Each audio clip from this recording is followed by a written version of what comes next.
జై శ్రీమన్నారాయణ. శ్రీ గురుభ్యో నమ. శ్రీమాత్రే నమ. ఈరోజు మనం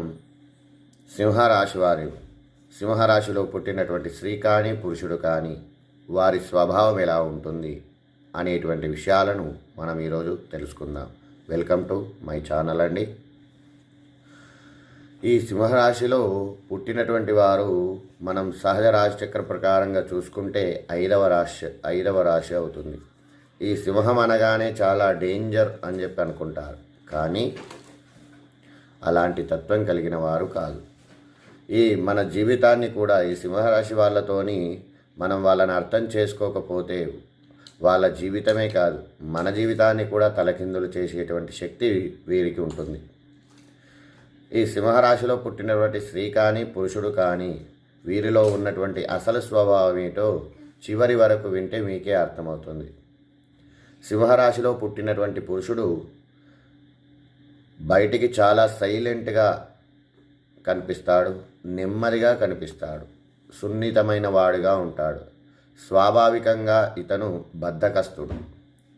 అవును, ఏ పని మొదలు పెట్టడానికి కూడా చాలా అవసరమైతే కానీ ఏదైనా పని మొదలు పెట్టడానికి చాలా అవసరమైతేనే కానీ ముందటికి వెళ్తాడు, లేకపోతే ముందుకు వెళ్ళాడు. ఒకవేళ ముందుకు వెళ్ళినట్టయితే ఆ పని ఎంత కష్టమున్నా కానీ ఆ పనిని నెరవేర్చుకుంటాడు. అతని ఆపడం అట్లా మొదలుపెట్టినప్పుడు అతన్ని ఆపడం ఎవ్వరి వల్ల కూడా సాధ్యం కాదు. స్వలాభం ముందు ఏది కాదు, అంటే తన స్వభావం తన స్వలాభం కోసం తన లాభం కోసం ఎదుటివారికి ఎంత నష్టం కలిగినా కానీ ఆలోచించడు. అది అతనికి పెద్ద విషయం కానే కాదు అని అంటాడు. ఎదుటివారు నష్టపోయినా నాకేం అవసరం అనే తత్వం కలిగినటువంటి వాడు. ఇది క్రూరత్వం కాదు, ఇది సింహరాశి సహజ లక్షణం. క్రూరత్వం అని చెప్పి అనుకోరాదు. సింహరాశికి ఉండేటువంటి స్వలక్షణం, సహజ లక్షణం. బుద్ధిగా కనిపిస్తాడు కానీ సాధారణంగా బుద్ధిగా శాంతంగా ప్రవర్తిస్తాడు, కానీ అవమానం జరిగితే బుద్ధిమంతుడిగా ఉంటాడు, శాంతంగా కనిపిస్తూ ఉంటాడు. కానీ అతనికి మాత్రం అవమానం జరిగితే హృదయం గిట్లా గాయపడితే అక్కడితో కథ ముగిసింది. ప్రతీకారం తప్పదు, ప్రతీకారం పెంచుకుంటూ ఉంటాడు. అది కూడా సందేహం లేకుండా అత్యంత కఠినంగా. అందుకే ఒక మాట గుర్తుపెట్టుకోండి, సింహరాశి వారిని రెచ్చగొట్టకూడదు. రెచ్చగొట్టినట్టయితే వీరి మైండ్ అంతా మెకానికల్ మైండ్. వీళ్ళను వస్తువులు నిర్వహణ అంటే పిచ్చి. ఏ వస్తువైనా చాలా జాగ్రత్తగా వాడుతారు. యంత్రం పనిచేయకపోతే దాని లోపల ఏమైంది అనేది అవలీలగా అర్థం చేసుకుంటారు. అందుకే వీళ్ళను మెకానికల్ ఇంజనీరింగ్ అని కూడా అనవచ్చును. సాంప్రదాయ సంస్కారాలకు వస్తే కొత్తదనము, ఆధునికత మీద అతి ఉత్సాహం ఉండదు. సాంప్రదాయం, మత సంస్కారము వీటికి ఎక్కువ విలువ ఇస్తారు.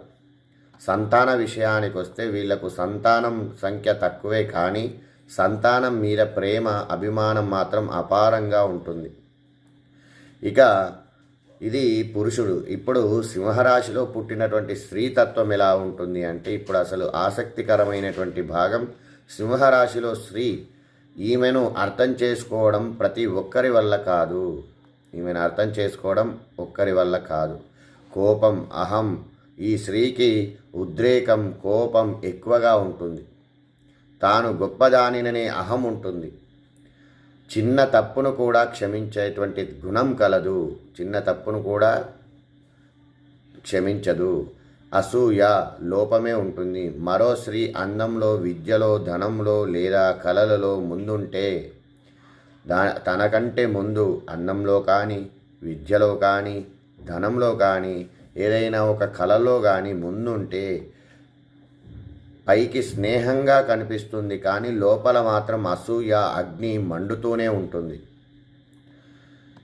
నాయకత్వపు కోరిక తాను కానీ తన భర్త కానీ సమాజంలో పేరు సంపాదించాలి, అందరి మధ్య కాదు, అందరికంటే పై స్థాయిలో ఉండాలని కోరుకుంటుంది.